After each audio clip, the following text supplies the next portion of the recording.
আমাদের আজকে সাংবাদিক সম্মেলনের মুখ্য উদ্দেশ্য হচ্ছে, আপনারা জানেন যে গত আগস্ট মাসে আমাদের রাজ্য সরকারের যে শিক্ষা বিভাগ থেকে নির্দেশ জারি করা হয় যে শিক্ষা প্রতিষ্ঠানগুলিতে যে পুজোর যে চিরাচরিত দুর্গা উৎসবকে কেন্দ্র করে যে 4 দিনের ছুটি আমরা বরাবর পেয়ে এসেছি, সেই সপ্তমী থেকে দশমী অবধি এই ছুটিগুলিকে কার্ডেল করে শুধুমাত্র দশমী দিন ছুটি রাখা হয়েছিল, আর অন্যান্য দিন তারা অন্যান্য প্রোগ্রাম সেট করেছে। এই নিয়ে তুমুল প্রতিক্রিয়া হয়, আমরাও প্রতিক্রিয়া জানিয়েছি। যাই হোক, শেষ পর্যন্ত সরকার এই সিদ্ধান্ত প্রত্যাহার করে। এই নিয়ে আমাদের এখন কোনো বক্তব্য নেই। আমরা লক্ষ্য করলাম আশ্চর্যের সঙ্গে এই আবহাওয়ার মধ্যে গতকালকে এনআইটি আগরতলা কর্তৃপক্ষ ঘোষণা করেছে কি যে দুর্গাপূজার যে 4 দিনের ছুটি, এই 4 দিনের ছুটি বাতিল করে একদিন মাত্র দশমী দিনকে দশেরা হিসেবে এরা ঘোষণা দিয়েছে, যেটা উত্তর ভারতে বাংলার অঞ্চলের বাইরে যেটা হয় ছুটি ঘোষণা, আর অন্যান্য দিন কোনো ছুটি থাকছে না। আমরা এই সিদ্ধান্তের তীব্র বিরোধিতা করছি, প্রতিবাদ করছি। আমরা যারা বাঙালি অংশের মানুষ, দুর্গা পূজা, লক্ষ্মী পূজা, কালী পূজা, সরস্বতী পূজা ইত্যাদি আমাদের সংস্কৃতির অঙ্গ, এবং শুধু আমাদের সংস্কৃতি নয়, এই দুর্গাপূজা বর্তমানে গোটা ভারত এবং ভারতের বাইরে পৃথিবীর বিভিন্ন জায়গাতে উৎসব হয়। এবং এই উৎসবের ব্যাপকতা, এই উৎসবের গুরুত্ব চিন্তা করে এটা এখন ওয়ার্ল্ড হেরিটেজের তালিকায় অন্তর্ভুক্তির জন্যে মানে কি বলবো আন্তর্জাতিক স্তরে ভাবনা চিন্তা চলছে। এই যেখানে অবস্থা, সেইখানে এনআইটি কেন্দ্রীয় সরকারের মানে পরিচালিত সংস্থা এনআইটি এরা কি করে এই ধরনের সিদ্ধান্ত নিতে পারল?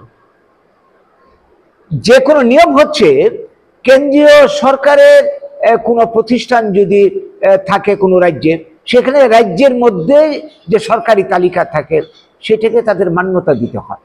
তার চেয়ে বড় কথা হচ্ছে, বাঙালিদের এত বড় একটা উৎসবের দিনগুলিকে তারা ছুটি বাতিল করে এই ধরনের নির্দেশ জারি করলো যে ছাত্রছাত্রীদের কলেজে যেতে হবে, শিক্ষার্থীদের এই মানে প্রফেসরদের কলেজে যেতে হবে, এইটা তারা দিতে পারে না। আমরা জানি ধর্মীয় স্বাধীনতা ভারতবর্ষের মানুষের মৌলিক অধিকার, যে যার ধর্মের চর্চা করতে পারে। ভারতবর্ষ ধর্ম নিরপেক্ষ দেশ, এক ধর্মমতের মানুষ আর ধর্মমতের মানুষের উপর হস্তক্ষেপ করতে পারে না। ভারতবর্ষে বাঙালি ছাড়াও যে অন্যান্য ধর্মমতের মানুষ যারা ইসলাম, তারা ঈদ করতে পারে, মহরম করতে পারে। যারা অন্যান্য ধর্মীয় সম্প্রদায়ের মানুষ, তাদের ধর্ম চর্চা করতে পারে। বিভিন্ন রাজ্যে এই ছুটি ঘোষণা আছে। আমাদের উপর কেন এই আঘাতটা, বাঙালিদের উপর কেন এই আঘাতটা? আমরা কোনোভাবে এটা মানছি না। আমরা ভাবছি এর পেছনে একটা ষড়যন্ত্র রয়েছে। আমরা তীব্র প্রতিবাদ করছি এবং দাবি করছি কর্তৃপক্ষের কাছে, কেন্দ্রীয় সরকার, এনআইটি কর্তৃপক্ষ এবং রাজ্য সরকারের কাছে আগের মতোই ছুটি বহাল রাখতে হবে। সেই সঙ্গে শুধু দুর্গাপুজোই না, পরবর্তী যত সমস্ত পূজা পার্বণ থাকবে সবগুলিতে ছুটি বহাল রাখতে হবে। এই নিয়ে যাতে আর কোনো দ্বিতীয়বার আমাদের বক্তব্য বা প্রতিবাদ তুলে ধরতে না হয়। সেই সঙ্গে আজকের দিনে আরেকটা বড় ইস্যু হচ্ছে, এই যে গত 2 দিন আগে আপনাদের উপর যে আঘাতটা, সাংবাদিকের উপর যে আঘাতটা এলো, সংবাদ জগৎ গণতন্ত্রের চতুর্থ স্তম্ভ, সংবাদ জগৎ যদি বেঁচে না থাকে তাইলে মানে অনেক সমাজের মধ্যে অনেক অন্যায় অবিচার আরো হবে। এই জিনিসটা আপনারা কিন্তু সাংবাদিক ভাইয়েরা, বন্ধুরা, আপনারা কিন্তু গণতন্ত্রকে বাঁচিয়ে রেখেছেন। কাজে আপনাদের উপর আঘাতকে আমরা কোনো মতে মানছি না, মানতে পারছি না। এই ধরনের ঘটনা বাম আমলও হয়েছে, আজকে এই আমলও হচ্ছে।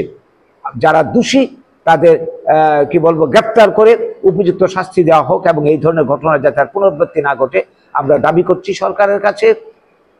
যদি তা না হয়, আপনারা বর্তমানে যে আন্দোলন আছেন, এই আন্দোলনের প্রতি আমাদের সমর্থন রয়েছে। আগামী দিনেও যদি কোনো আন্দোলন করেন, আমরা আপনাদের পাশে আছি, আমরা থাকবো। এই বার্তাটুকু আজকের সাংবাদিক সম্মেলনের মাধ্যমে আমরা দিতে চাইছি। এর জন্য আমাদের আজকের এই সাংবাদিক সম্মেলন। নমস্কার। আন্দোলন হবে, আন্দোলন হবে। এই নির্দেশ মানবে কে? মানবই কেন আমরা?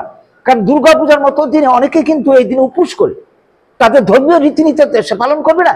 আমরা সাংবিধানিক অধিকার আমরা ছেড়ে দেব? আমরা কোন অবস্থাতে এই নির্দেশ আমরা মানব না, মানতে পারি না।